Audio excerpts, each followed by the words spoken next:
ఆ సాధననంతా కూడా ప్రజలకు వాస్తవంగా ఫ్యాక్చువల్గా చేర్పించేదానికి మీడియా అంటూ వితౌట్ ఎనీ పార్షియాలిటీ ఒకవేళ చూపించింటే చాలా చక్కగా జరిగేది. ఎందుకంటే ప్రజలందరికీ కూడా ఏం జరిగింది అని తెలిసేది. ఇప్పుడు ఉదాహరణకు నేను చెప్తాను.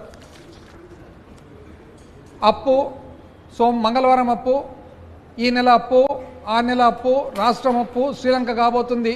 ఇప్పుడు ఎక్కడండి 4 నెలలు అయింది కదా. 4 నెలల్లో మరి 11 జూను 2000 కోట్లు అప్పు చేయడం జరిగింది. ఎక్కడన్నా అసలు చూసినామండి పేపర్లలో? అదేవిధంగా 2 జూలై ఎప్పుడు లేని విధంగా చరిత్రలో 2 సార్లు 5000 కోట్లు అప్పు చేయడము. అందులో 2 జూలై ఒక్కసారి 5000 కోట్ల అప్పు, జూలై 16వ తేదీ 2000 కోట్ల అప్పు, జూలై 30వ తేదీ 3000 కోట్ల అప్పు, ఆగస్టు 27వ తేదీ 3000 కోట్ల అప్పు, మరి సెప్టెంబర్ 3వ తేదీ 4000 కోట్ల అప్పు. ఎందుకండి? ఇంతకుముందు ఎంతో చాలా అసలు కన్సర్న్తో రాష్ట్రం ఏం కాబోతుంది అని చెప్పి కొన్ని మీడియాస్ రాసేవాళ్ళు అనమాట. అప్పు ఎందుకు అసలు ఇప్పుడు అప్పే కనపడడం లేదు? నిజం చెప్పాలంటే ఏ మాట కామాట కనాలంటే అప్పటికే ఒకటే మాదిరి రాత, ఇప్పటికి ఒకటే మాదిరి రాత అంటే ఉన్నాయి చూడండి. ప్రజాశక్తి, విశాలాంధ్ర ఉదాహరణకు. ప్రజాశక్తి 31 జూలై 12,000 కోట్లకు చేరిన అప్పు. ప్రజాశక్తి 31 జూలై మరో 4 నెలలకు 1,30,000 కోట్ల ఓటర్ అకౌంట్ బడ్జెట్పై ఆర్డినెన్సు. ఈ ఏడాదికి ఇంతే. అంటే ఇది ఒక ఫ్యాక్చువల్ నార్మల్ రిపోర్టింగ్. ఆ రోజు అదే, ఈరోజు అదే. రాష్ట్ర అప్పు 4,85,490 కోట్లు. ప్రజాశక్తి జూలై 23. అంటే జూలై 23లో ప్రజాశక్తికి తెలిసిన ఇన్ఫర్మేషన్ ప్రకారము రాష్ట్ర అప్పు 4,85,490. కానీ రాష్ట్ర ప్రభుత్వం మాత్రం 14 లక్షల కోట్ల అప్పు అంటారు. ఎక్కడ 14 లక్షలు, ఎక్కడ 4,85,000 కోట్లు. అదేవిధంగా మరి 24 ఆగస్టు మరో 3,000 కోట్ల రుణానికి ఇండెంటు ప్రజాశక్తి. ఇది కరెక్ట్ రిపోర్టింగు. తొలి త్రైమాసికంలో 30,000 కోట్ల లోటు ప్రజాశక్తి. అమరావతిలో ప్రపంచ బ్యాంకు బృందం అప్పు కోసము. ఓటన్ అకౌంట్కు గెజెట్ జారీ ప్రజాశక్తి. ఖజానా ఖాళీగా కనిపిస్తుంది, హామీలేమో ఇచ్చాను చంద్రబాబు నాయుడు గారు ప్రజాశక్తి. అదేవిధంగా టోల్ బాధుడు, ఇక రాష్ట్ర రహదారులపైన టోల్ బాధుడు ఎప్పుడు 7 ఆగస్టు 2024 ప్రజాశక్తి. మరి అదేవిధంగా 10 సెప్టెంబర్ 2024 4 నెలల్లో 43,000 కోట్ల అప్పు ప్రజాశక్తి. మళ్ళా ఇతర పేపర్లు కూడా ఇంతకుముందు ఎంత కన్సర్న్తో, ఎంతో రాష్ట్రం మీద ఉన్న ప్రేమతో రాసిన వాళ్ళు ఈ విధంగా రాయొచ్చు కదండి ఫ్యాక్చువల్ పొజిషన్. ఈరోజు ఎన్నో కార్యక్రమాలు వైఎస్ఆర్ కాంగ్రెస్ పార్టీ జగన్మోహన్ రెడ్డి గారి నాయకత్వంలో సాధించడం జరిగింది 2019 నుంచి 24. శాశ్వతమైన అభివృద్ధి కార్యక్రమం, అందులో పోలవరం ఒకటి. ఈరోజు పోలవరం విషయానికి వస్తే 12,500 కోట్లు మేము తెచ్చామని చెప్పి ఏదైతే ఈరోజు అడ్వర్టైజ్ చేస్తున్నారో, నిజం చెప్పాలంటే ఆ సాధన మొత్తం కూడా మా ప్రభుత్వంలో మేము చేసిండేదండి. మేము చేసిండే సాధన ఎప్పుడండి? పోలవరము వాస్తవానికి నిజం చెప్పాలంటే 1941లో మొట్టమొదటిసారిగా కట్టాలని చెప్పి ఎప్పుడైతే ఆలోచన కలిగిందో అప్పటి నుంచి మెడ్రాస్ ప్రెసిడెన్సీలో, ఆ తర్వాత 1941 తర్వాత నెక్స్ట్ మళ్ళీ ఎప్పుడండి? రాజశేఖర రెడ్డి గారు ముఖ్యమంత్రి అయిన తర్వాత 2005 తర్వాత కాదా పోలవరం ప్రాజెక్టును నిజంగా నిర్మాణం అనేది ఖచ్చితంగా చేపట్టిండేదని చెప్పి ఒకసారి ప్రజలందరికీ నేను తెలియజేస్తాను. ఎప్పటి నుంచండి? 2005 సంవత్సరంలో అసలు ఒక ప్రాజెక్టు కట్టాలంటే ఫస్ట్ మనకు కావాల్సిండేదేమి? పర్యావరణ క్లియరెన్స్లు, అనుమతులు, ఇతర రాష్ట్రాలకు సంబంధించిన ఒప్పందాలు, అదేవిధంగా ఫారెస్ట్కు, అరణ్య శాఖకు సంబంధించిన అనుమతులు. ఈ అనుమతులన్నీ పొందిన తర్వాత, డిజైన్స్ అప్రూవ్ అయిన తర్వాత వివిధ డిపార్ట్మెంట్లన్నీ కూడా, అంటే సెంట్రల్ వాటర్ కమిషన్ అనుకోండి, అదేవిధంగా అక్కడున్న కేంద్రానికి సంబంధించిన ఇరిగేషన్ డిపార్ట్మెంటు ఏదైతే ఉంటుందో, వాటర్ రిసోర్సెస్ డిపార్ట్మెంట్ ఏదైతే ఉంటుందో, అంటే ఒక్కొక్క ప్రభుత్వం దానికి ఒక్కొక్క పేరు మారుస్తూ ఉంటారు. ఇప్పుడు జలశక్తి అని అంటారు, వాళ్ళ అనుమతులు అనుకోండి. టీఏసీ అంటే TAC approval, technical advisory committee approvals అనుకోండి, ఇవన్నీ చేసిన తర్వాతనే ప్రాజెక్ట్ స్టార్ట్ అవుతుంది. అంటే 2005లో మొదలుపెట్టి 2009 వరకు నిజంగా ఖచ్చితంగా పోలవరం పనులు అనేది చేపట్టడం జరిగింది మొట్టమొదటిసారిగా. కానీ ఈరోజు తెలుగుదేశం పార్టీ చంద్రబాబు నాయుడు గారు పోలవరం అసలు మేమే దీన్ని కన్స్ట్రక్షన్కు పూనుకున్నామనేటట్లు ప్రచారం. ఒకవేళ నిజంగా పోలవరం ప్రాజెక్టు మీద మీకు అంత చిత్తశుద్ధి, అంత ఆలోచన ఉండింటే పోలవరం ప్రాజెక్టు మీద మీరు ఏం చేసి ఉండాలండి?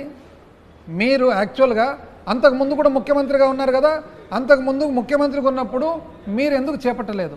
వాస్తవానికి నిజం చెప్పాలంటే మీరు 2014 నుంచి 19 వరకు మీ ప్రభుత్వం ఏర్పాటు చేసుకున్నప్పుడు, మీ ప్రభుత్వము అధికారంలో ఉన్నప్పుడు పోలవరం ప్రాజెక్ట్ అనేది లేట్ అయింది. ఎందుకు లేట్ అయింది? మీరు సంకీర్ణ ప్రభుత్వంలో మీరు భాగస్వాములు అయ్యుండి కూడా మీరు ఒక పెద్ద పొరపాటు చేయడం జరిగింది. 2014లో ఏర్పాటైన వెంటనే తక్షణమే జాతీయ ప్రాజెక్ట్ కాబట్టి అప్పటి కాంగ్రెస్ ప్రభుత్వం అది జాతీయ ప్రాజెక్టుగా పునర్వ్యవస్థీకరణ చట్టంలో భాగంగా డిక్లేర్ చేయడం జరిగింది. కాబట్టి మీరు వెంటనే చేపట్టితే సరిపోయేది. 2016 సెప్టెంబర్ వరకు మీరు చేపట్టలేదు. అంటే 2014 నుంచి 16 2 కీలకమైన సంవత్సరాలు చేపట్టకుండా మీరు అప్పటి సంకీర్ణ ప్రభుత్వంతో మీరు అప్పుడు ఎన్డీఏ ప్రభుత్వంలో ఒక ఒప్పందానికి మీరు చేరి ఆ ఒప్పందంలో భాగంగా చాలా పెద్ద పొరపాట్లు చేయడం జరిగింది.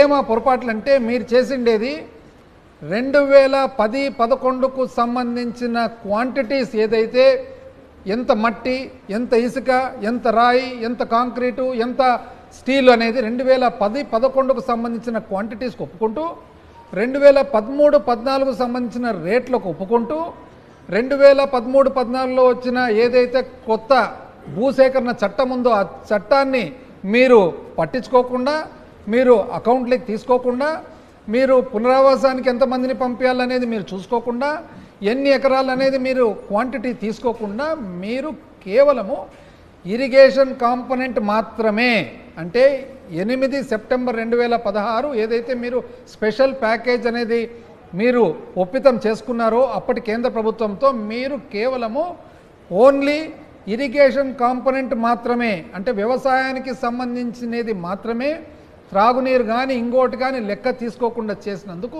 ఈ ఇబ్బందులన్నీ ఈరోజు ఎదుర్కొన్న మాట వాస్తవమా కాదా అని మీరు ఆ రోజు నిజం చెప్పాలంటే అప్పటికే ఆ నీటి సరఫరాకు సంబంధించిన కాంపోనెంట్ ఏదైతే ఉందో 4068 కోట్లయితే, ఇప్పటి రేట్ల ప్రకారం అయితే 7214 కోట్లయితే మీరు 4000 చిల్లర కోట్లు కాదని, మీరు పునరావాసానికి సంబంధించిన ఏవైతే వాస్తవానికి సంబంధించిన కుటుంబాలు లెక్కలేకి తీసుకోకుండా, పునరావాసానికి సంబంధించి భూసేకరణకు సంబంధించి మీరు 2013 చట్టము అకౌంట్లోకి తీసుకోకుండా మీరు చేసిన దానికి 55,000 కోట్లు ఇంచుమించు అవసరం ఉండే పోలవరం ప్రాజెక్టు మీరు కేవలం 20,000 కోట్లకు మాత్రమే మీరు ఒప్పుకొని రావడం జరిగింది.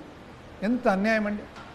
మీరు కేవలము 26,158 కోట్లకు, అందులో 4,000 చిల్లర కోట్లు పోతే 20,000 చిల్లర కోట్లకు మాత్రం మీరు ఒప్పుకున్నారు. ఇవన్నీ కూడా మీరు చాలా మేధస్సుతో, అంటే ఎంతో ఆలోచన, ఎంతో అనుభవం అని చెప్పి చెప్పుకునేది మీరు ఏ విధంగా ఒప్పుకున్నారు అని చెప్పి. ఆ తర్వాత వైఎస్ఆర్ కాంగ్రెస్ పార్టీ ఏర్పాటైన తర్వాత ఏమేం సాధించినామనేది ఒకసారి మీకు చెప్తాను. వైఎస్ఆర్ కాంగ్రెస్ పార్టీ వాస్తవానికి పోలవరం ప్రాజెక్టు 2005-2006 ధరల ప్రకారము 10,151 కోట్లయితే, మరి 2010-11 ధరల ప్రకారము 16,010 కోట్లకు చేరితే, ఆ తర్వాత 2014 పునర్వ్యవస్థీకరణ చట్టం ప్రకారంగా మరి పోలవరం ప్రాజెక్టు జాతీయ ప్రాజెక్టుగా పరిగణించి ఆ తర్వాత పోలవరం ప్రాజెక్ట్ అథారిటీ అనేది చేయడం జరిగింది. చేసిన తర్వాత అందులో ఉన్న ఏవైతే పోలవరం ప్రాజెక్ట్ నిర్వహణకు, నిర్మాణానికి సంబంధించిన ముఖ్యమైన విషయాలు వచ్చేసి, ఒకటి ఇంతవరకు చెప్పినట్లు వాటర్ సప్లై కాంపోనెంట్ 4,000 చిల్లర కోట్లు వాటర్ సప్లై కాంపోనెంట్ను మీరు అసలు నీటి సరఫరా ఏదైతే వైజాగ్కు రాబోయే కాలంలో వైజాగ్ చుట్టుముట్ట ఉండే ప్రాంతాలకు సంబంధించిన నీటి సరఫరా ఉందో ఆ నీటి సరఫరా మీరు పక్కకు పెట్టడం జరిగింది. ఎప్పుడు కూడా మీరు కేంద్ర ప్రభుత్వానికి ఏ విధంగా ఇది మీరు పక్కకు పెట్టారని చెప్పలేదు.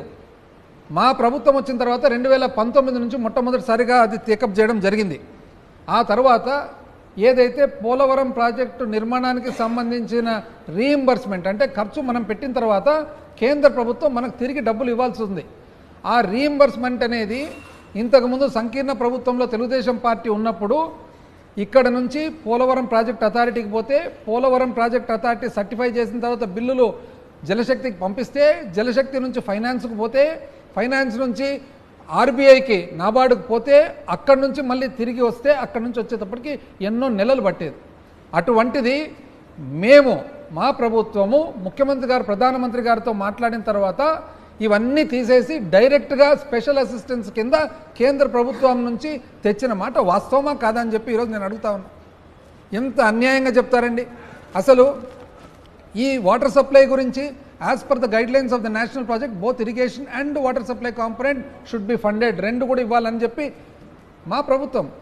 అదేవిధంగా అది ఎప్పుడెప్పుడు 12/6/2021లో ఒక ఉత్తరం ద్వారా, 16/7/21లో ఒక ఉత్తరం ద్వారా, 20 అక్టోబర్ 2021లో ఒక ఉత్తరం ద్వారా చేసినందుకు ఈరోజు వాటర్ సప్లై కాంపొనెంట్ మరి 7,000 కోట్లకు సంబంధించినది మరి ఒకసారి ప్రాజెక్టులకి ఈరోజు కేంద్రం ఇవ్వబోతా ఉంది. అదేవిధంగా రీయింబర్స్మెంట్ ప్రొసీజర్ వచ్చేసి ఆ రోజు గౌరవ ముఖ్యమంత్రి జగన్మోహన్ రెడ్డి గారు చెప్పిన తర్వాత అప్పటి ముఖ్యమంత్రి చెప్పిన తర్వాత presently the recommended amount by PPI sanctioned by MOJS Ministry of Jalashakti and released directly to Government of Andhra Pradesh by Ministry of Finance under Special Assistance Capital from ఎప్పటి నుంచి అండి 4/1/2022 అంటే 22/4/1/2022 తర్వాత పాత పద్ధతి కాకుండా కొత్త పద్ధతి ప్రకారంగా స్పెషల్ అసిస్టెన్స్ క్యాపిటల్ కింద కేంద్ర ప్రభుత్వం నుంచి డైరెక్ట్. ఇది పోలవరం ప్రాజెక్ట్ నిర్మాణానికి ముఖ్యమైన కీలకమైన అంశం కాదండి ఇది.